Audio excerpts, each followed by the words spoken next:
Slovinsko se s nimi loučí po svém. Plánovali sice zůstat déle, ale počasí rozhoduje za ně. Dali si pro celou tuhle expedici až do Albánie jedno zásadní pravidlo. Zákaz dálnic. Ani metr po placených, rovných asfaltkách. Z občasného deště se stává solidní průtrž. Kolem půlnoci konečně sjíždějí k pobřeží. Nové ráno v Crikvenici přináší nečekané vjemy. Takovýhle krásný výhled. A pak vám ukážu ještě jednu skvělou věc, kterou si asi budeme muset pořídit do baráku, protože tady ten záchod, jo, tak to jsem ještě neviděl, tak splachuje do takovýhle dílu. Není čas zkoumat záchody. Je potřeba vyrazit. Ty jsi se vymódila zlato, když pojedeme do těch hor, do toho bláta.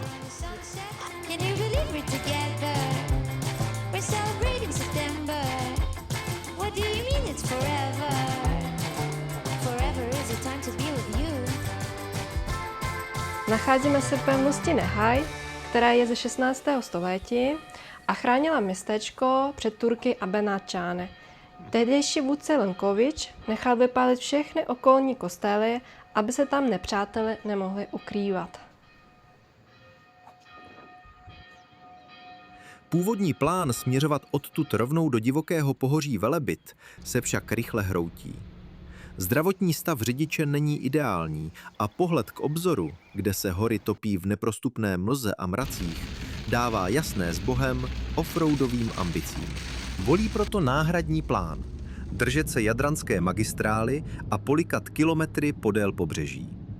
Jednoznačný oznámení, co tady dělat nemáme a jak dopadneme.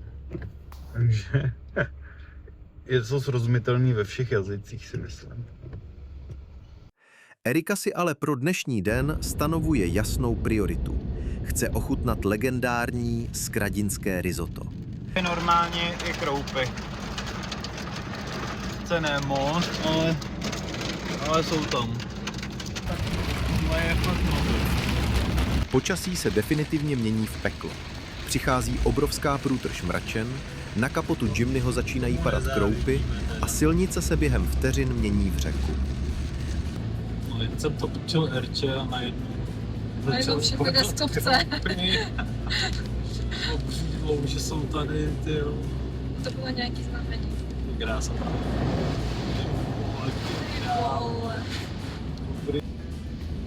Ty tady normálně broudíme. Normálně tu broudíme. Zatímco situace začíná být objektivně nebezpečná, na sedadle řidiče vládne naprosté odhodlání. Vidina dokonalého risota nedovoluje ubrat plyn. Bouře nebouře, cíl je jasný.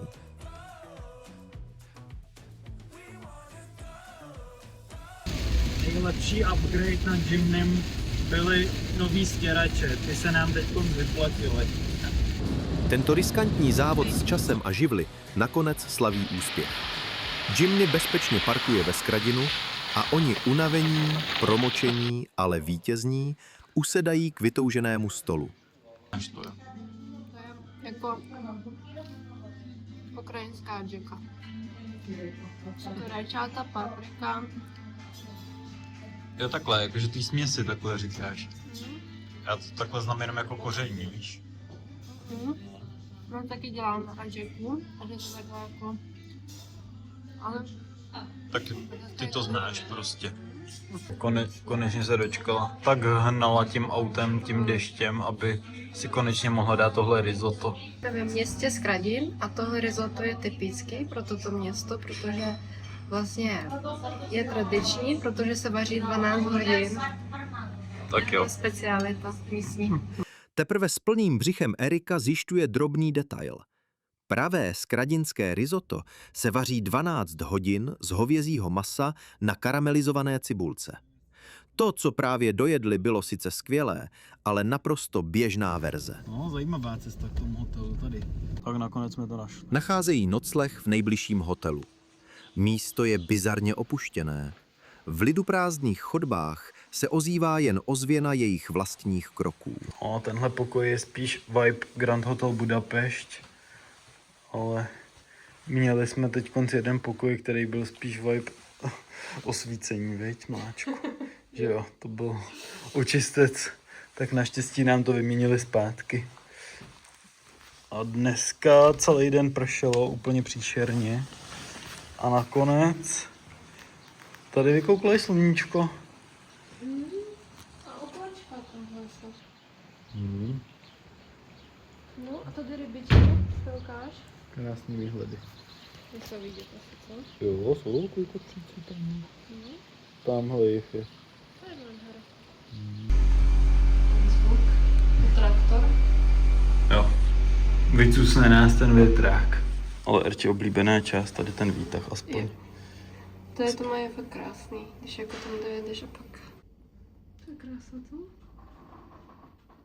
Zajímavý, jak jsme tady sami. Dneska jsme přespali kousíček od vodopádu Krka, od toho národního parku. Teď se tam jdem projít. No, je tady hodně zaparkovaných aut, takže si myslím, že to bude docela nátřesk u těch vodopádů, tak uvidíme, jak to tam bude vypadat, no. Jenže i na samém začátku sezóny tu narážejí na neúprosnou realitu. Příroda je sice úchvatná, ale sdílet ji musí s dalšími tisíci nadšenými turisty. Čas na tiché rozjímání u vodopádů se nekoná.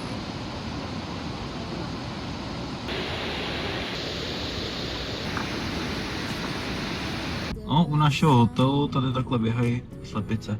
Tam je kohout. I kohout.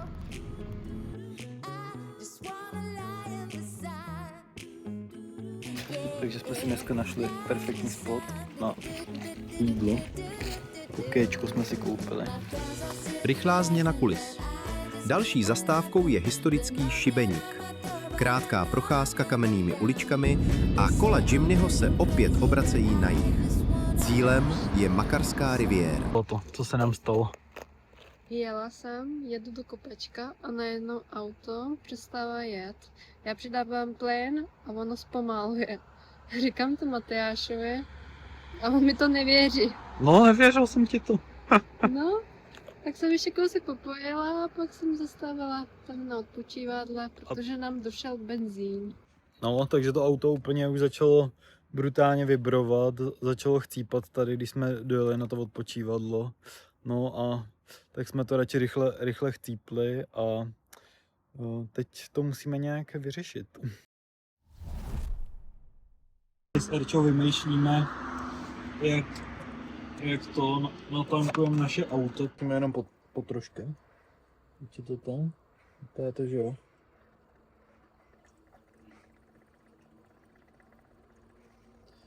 Poradili jsme si. Máme tam kolík od stanu, aby to drželo. Byla otevřená nádrž. No. Člověk si musí mě poradit. Jen doufejme, že ten kolík nespadne do nádrže. Protože tu Petku asi schováme, ne? A docela se nám hodí ten kanister s benzínem, co? No, myslel jsem, že ho ani nevyužiju. Já taky.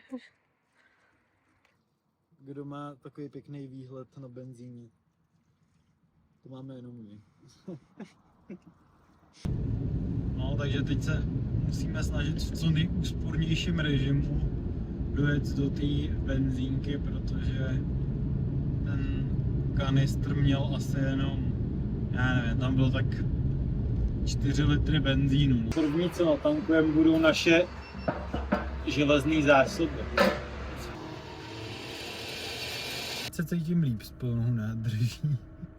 Všechno zpoždění je odpuštěno ve chvíli, kdy dorážejí na Makarskou. Dnes se totiž neslaví jen ujeté kilometry, ale především Erči narozeniny. Tak to je její narozeninový drink. Je to dobrý.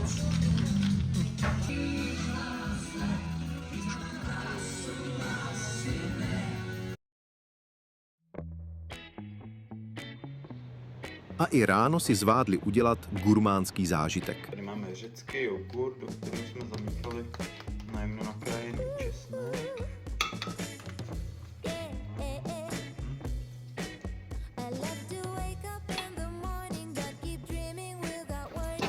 Teď už se to zalije jenom máslíčkem, ve kterém je rozpuštěná paprika mletá.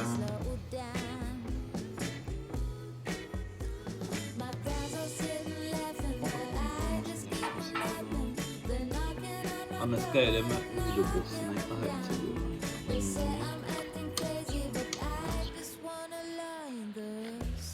Herča se ještě naposled chtěla pokochat tady pláží, než vyrazíme do Bosenských hor na její oblíbené ostrovy. To by tady asi klidně zůstalo. Ne jo, už se zamrnou ty turistí. Vidíme v dálce Bosnu. Tak už se blížíme k bosenským hranicím, tak jsme zvědaví, jak to bude vypadat. Jestli nás jako nějak rozumně pustí, anebo bude muset vyskládat všechny věci z Jimnyho. To doufám, že ne, protože to je vždycky totální Tetris to tam naskládat. Borec jde na vozíčku do kopečka. S plnými břichy a dočerpanou nádrží zaměřují kapotu směr vnitrozemí. Chorvatské pobřeží zůstává za nimi a před nimi se začínají zvedat tajuplné a divoké Bosenské hory. Další kapitola právě začíná.